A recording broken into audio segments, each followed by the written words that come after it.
The Honorable Marcoleta is now recognized, and let us see whether the mentor is better than the student. The Honorable Marcoleta is now recognized. Thank you very much, General. Mr. De Leon, let us make it quick and painless. Si Asek Tugade at saka si Asek Guadis, pareho lang ang posisyon nila sa LTO. Diba? Asek silang pareho. The question is, nung panahon ni, during the time of Asek Guadis, the signing authority is 1 billion. Tapos, si Asek Tugade, naging 50 million and below. Ano bang problema? Bakit nagpalit tayo ng policy?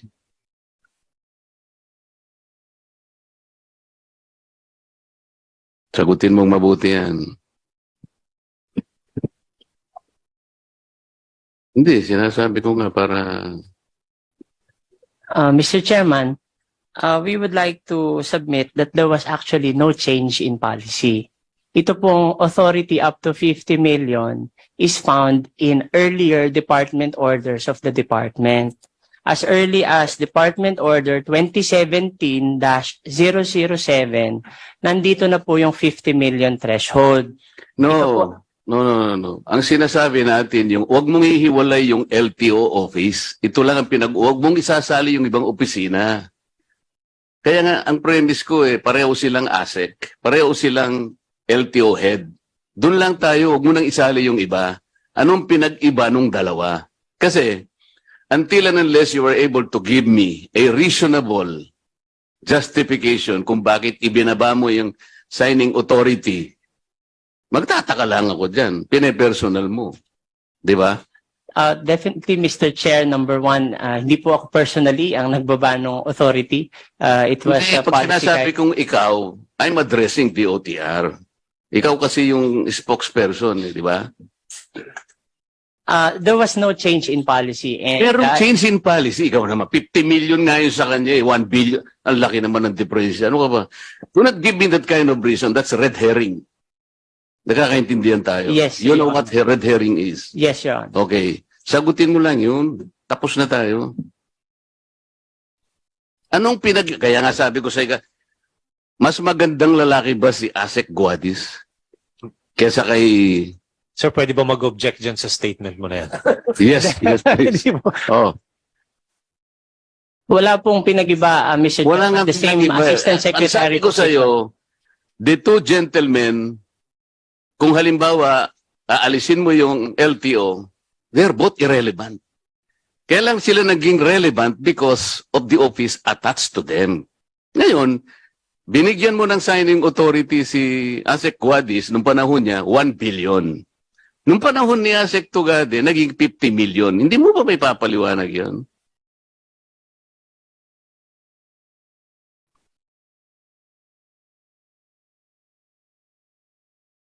O sige, para kasi kukunti ang panahon. Ano ang signing authority ngayon ni Asek Guadis LTFRB? It's the same, sir. 50 million po. Really? All of us, sir, including the USEX po. Really? It's uniform, sir. Okay, so kung naging uniform ngayon, ang nangyari ngayon, kaya lang nagkaroon ng 50 million signing authority para sa ganon yung procurement ay mapunta na sa CBAC sapagkat hindi niya na kayang mag-procure on his own dahil 50 million and below lang. That is the conclusion. That is the most logical conclusion. Wala akong maisip na dahilan. In order to migrate from the procurement ng LTO para mapunta tayo sa Central Bids and Awards Committee ng DOTR. That is the only logical conclusion. Next question. Kaya siyempre ako, nagtatagal kayo ng ano. Do you believe that given the fact na kayo na yung magpo-procure ngayon, will you be in a position to tell us that you have already acquired the competence, the skill, and knowledge that LTO has obtained over the years in relation to procurement? For example, there are processes. Hindi naman madali yun eh. They start with the market study. They start with the drafting of the TOR. Meron silang identification and setting of specification, and then procurement and implementation. Do you think nung kunin mo ngayon yung experience na ginain ng LTO, nakuha nyo na? Kayo na ang mas competent to do this? Honest answer. Sir, I have two questions, Your Honor, to... No, I'm the one asking you questions. No. Ba't ikaw magtatanong No, sa sir, akin? Pinapaligtad I mo have na two no? questions to respond to, sir. I have two pending questions, sir. One Oo, on sige. the 50 million and another one on the Hindi mo na competency. tinanong. Kanina pa, iniwan na kita dun eh. Gusto mo balikan yon? So we'll respond, Your Honor, on the competency. The general procurement competency, we have that in the department, Your Honor. However, hindi naman po natin kinukuha or nire-replicate yung technical ang competence tinatanong ng ko LTO. ngayon, halina sa tingin mo, honestly speaking, sapagkat sila, for the longest time, sila ang gumagawa nito. Ngayon, ikaw kakukuha mo pa lang ng duty na yun to procure, ibig mong sabihin, nakuha mo na yung competence na yun. Kasi kinakailangan you give us a reasonable level of comfort. Your Honor, the general procurement competency naman po, standard yan I'm across not all talking about agencies. general Yun pong- procurement. Ikaw naman, kanina ka pa eh. Ang dami mong palusot. Pinagkukumpara ko lang ngayon. Can you freely and honestly tell us na yung competence ninyo ngayon, kayo magpuprocure na eh, is at par with the competence Yes. gained by the LTO? Yes, Your Honor. Definitely, Your Honor. You prove to us that you are competent. Yes, Your Honor. Paano nga? Your Honor, the central bank is also procuring far bigger projects than this Sorry, bakit tayo procurement. napunta sa central bank naman? Ano ba naman ito? Sir, the central bank is the one procuring the license cards. Oo nga. But you know, wala pa kayong necessary competence like the LTO had. Kasi nga, did you start the market study? Did you conduct a market study?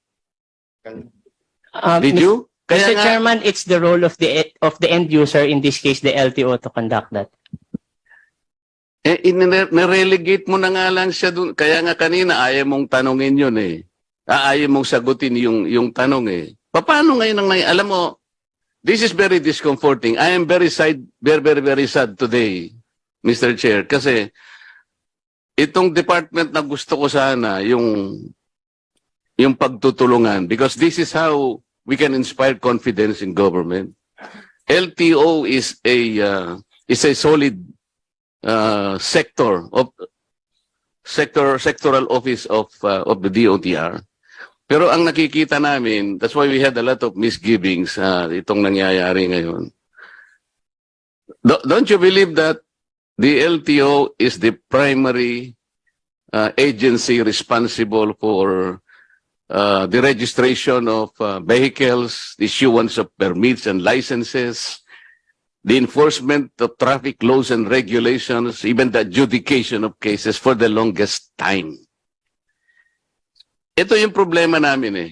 When LTO and DOTR face us during the last budget hearing, DOTR and LTO defended your own respective budgets. At kanina narinig kita, sabi mo, yung LTO has distinct and separate line item in the GAA. Ayaw mo nang aminin eh, ni-record ko nga rito eh. Kasasabi mo lang eh. Noong humarap sa amin ng LTO, ang aming palagay doon, ang alam namin, the implementing agency is LTO. That is why we approved the budget. Are you changing that? Paano ngayon yan? You are changing the very intent of the law.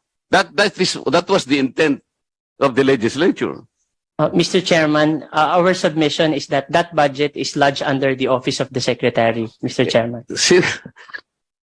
Sinabi mo nga, they have a distinct and separate line item. Ngayon, ang alam na, have you thought of this like, sabi nga natin, sabi mo, good housekeeping and governance. Pag nangyari ito, magkakaroon ng pendulum effect. Why? LTO will identify the budget, DOTR will procure, award, and sign contract, and then LTO will obligate the budget and issue a cash availability certificate. And then again, DOTR will issue the notice of proceed. And then LTO will inspect and then accept the goods and prepare the itong babayaran. And then DOTR pupunta na, you will approve the disbursement voucher. And then LTO goes back, babayaran nila the outstanding claims. Tingnan mo yung is this good housekeeping? Ito yung problema. And then, again, huwag niyong i-ignore yung ARTA and the processes under 9184 na sinabi mo. And then there is the accounting and budget processes. Baka magkaroon kayo ng problema later on. Yun ang aking sinasabi. Paano yun? Do you foresee all these legal difficulties? Yes, The first thing, you have to settle this. Kami, ang pagkakaalam namin, members of Congress, nung in-approve namin ang budget nila, they presented the budget to us, they defended it well, pumayag kami, okay, tapos. Ang tanging alam namin, sila ang implementing agency. Alam namin under ninyo sila. Why are you changing the rules now? You cannot even show us that you are more competent now than they are, because we will not believe that.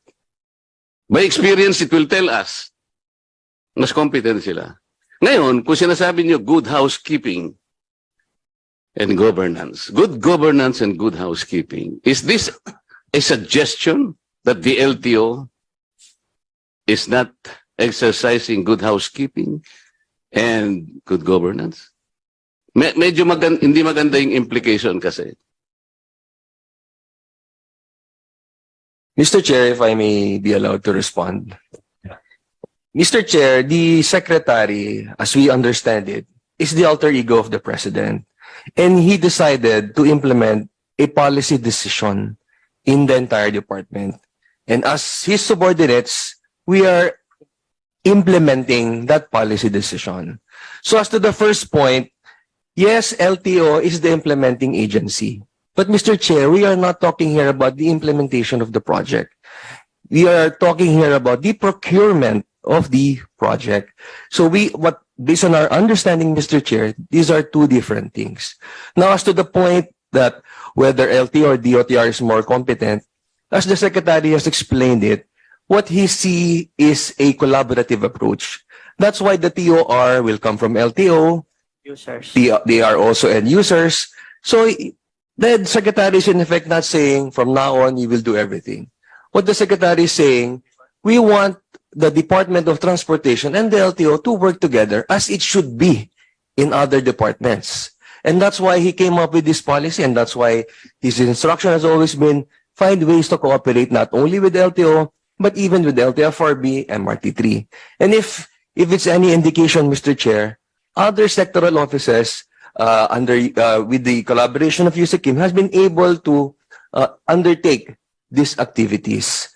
And lastly, Mr. Chair, to the point of the Honorable Congressman Marcoleta, we are here because we want to find a solution, and we are here to listen to insights and suggestions. And that's what we hope to get out of this meeting, Mr. Chair. Chair, Thank I'd like you. to object to the statement of USEC. He does not dictate how we should question. What his expectations is irrelevant. He just said he expects us to ask questions with insights.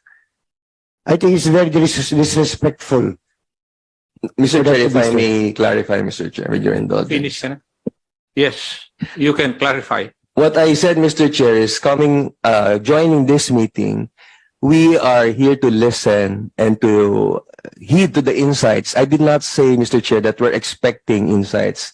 What I said, Mr. Chair, we look forward to listening to these insights to the guidance of the Committee of Transportation, Mr. Chair. I am, forgive me if for the misunderstanding, Mr. Chair, but that is not my intention. Sir, follow up question. Okay lang, boss. Would you allow it, the Tuloy mo naman, mentor of malapit na ito. Congressman Lee? Ah? Would you allow it? I disallow it, Mr. Chair. You have the floor. Mr. Chair, I thank Yusek Yebra for being so candid that they thank the committee for what we are trying to do in behalf of the LTO and the mother department, and for his preparedness to listen for insights and suggestions. And that precisely is the main point before I end my questioning. Is the DOTR prepared to reconsider the SO so far? Because there is still time. In the interest of the bureaucracy and the exigency of service, because this representation humbly believes that the LTO has gained the expertise, the knowledge. I'm not belittling the capacity of the DOTR in no way, in any way. But considering their experience through time, I think they have gained the right to continue with what they have been doing. More specifically at this point, where we had a problem about, the lack of these essential materials in order to operate and enforce our laws on land transportation. If I can humbly suggest to you, please reconsider the SOs so far, but including those other officials that have been affected by the swift and far-reaching effect of such an SO. And please convey that to the good Secretary of the Department of Transportation, all in the interest of a good working family. I believe, Mr. Chair, even the best of family problems really arise like this. Pero hindi pa naman huli ang lahat para maayos natin. Thank you very much, Mr. Chair. Ano sa tingin niyo? Mas magaling yung mentor o yung